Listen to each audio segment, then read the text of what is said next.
আজকে আমি আপনাদেরকে আলু সুজি বেসন দিয়ে একটি টিফিন বানিয়ে দেখাবো।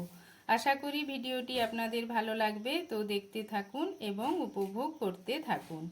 এই টিফিনটি বানানোর জন্য নিয়ে নিয়েছি 3টি আলু। এই আলুটার খোসা ছাড়িয়ে ধুয়ে নিয়েছি 3 টেবিল চামচ পরিমাণ সুজি, 4 টেবিল চামচ পরিমাণ বেসন, আদা আর রসুন গ্রেট করে নিয়েছি, কিছু কাঁচা লঙ্কা কুচোনো।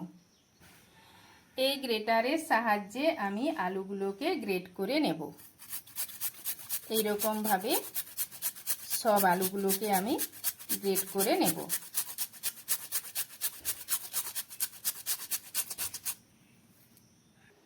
সব আলুগুলো গ্রেট করা হয়ে গিয়েছে। এখন আলুর মধ্যে দিয়ে দিচ্ছি জল। এই জল দিয়ে আলুগুলোকে ভালোভাবে ধুয়ে নেব।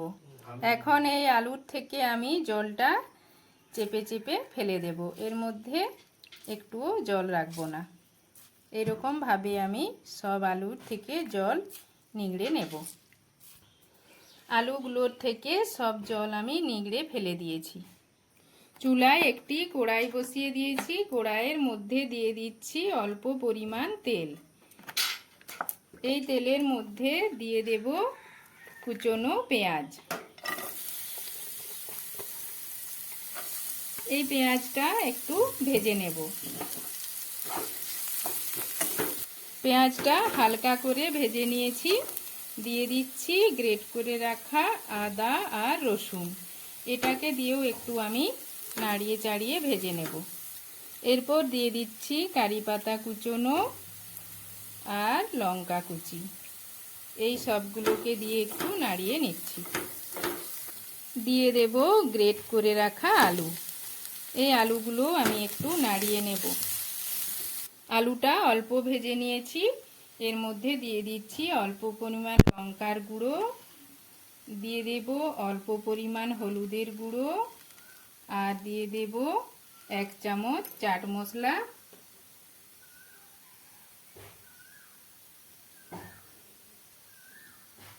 আর দিয়ে দিচ্ছি 1 চামচ গরম মশলার গুঁড়ো।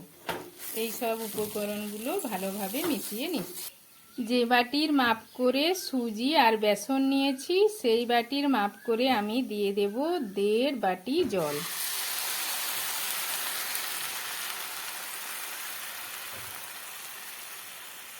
এই জলটাকে একটু গরম করে নেব। জলটা গরম হয়ে গিয়েছে। দিয়ে দিচ্ছি সুজি আর দেব বেসন। এইগুলো হালকা আঁচে নাড়িয়ে চাড়িয়ে একটা মণ্ড তৈরি করে নেব। আর দিয়ে দিচ্ছি পরিমাণ মতো লবণ। এটাকে কিন্তু মিডিয়াম ফ্লেমে নাড়িয়ে চাড়িয়ে নিতে হবে। দেখুন মণ্ডটা তৈরি হয়ে গিয়েছে। এটাকে আমি অন্য পাত্রে ঢেলে নেব। এর মধ্যে দিয়ে দিচ্ছি ভেজে রাখা বাদাম। এই বাদামগুলো দিয়ে আমি ভালোভাবে মিশিয়ে নেব। এই পাত্রে আমি আগের থেকে তেল মাখিয়ে রেখেছিলাম, এর মধ্যে ঢেলে দেব। এরপর এটাকে আমি ছড়িয়ে দেব। এই বাটির পেছনে আমি তেল মাখিয়ে রেখেছিলাম, এটা দিয়ে এটা সমান করে নেব। এটাকে এই পাত্রের মধ্যে ভালোভাবে ছড়িয়ে নিয়েছি। এখন এটাকে আমি 10 মিনিটের মতো ঠান্ডা করে নেব। ফিরে এলাম 10 মিনিট পর। এইগুলোকে আমি এবার ছুরির সাহায্যে পিস করে নেব। এরকম লম্বা লম্বা করে কেটে নেব। এইরকম 4 কোনা শেপ দিয়ে আমি কেটে নিয়েছি। আপনারা আপনাদের পছন্দ মতো শেপ দিয়ে কেটে নিতে পারেন। প্যানের মধ্যে দিয়ে দিয়েছি তেল। তেল গরম হয়ে গিয়েছে। এখন এগুলোকে আমি একটা একটা তেলের মধ্যে দিয়ে দেব। এইরকম ভাবে সবগুলো আমি তেলের মধ্যে দিয়ে দিচ্ছি।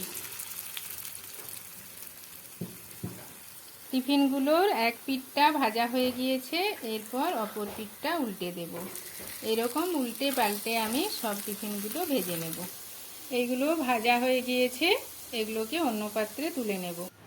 দেখুন বন্ধুরা, টিফিনটা তৈরি হয়ে গিয়েছে। এটা দেখতে যত সুন্দর লাগছে, খেতেও ঠিক ততটাই সুন্দর লাগবে। আপনারাও বাড়িতে খুব সহজে এই টিফিনটি বানিয়ে নিতে পারবেন। বাচ্চা বড় সকলের খুব ভালো লাগবে।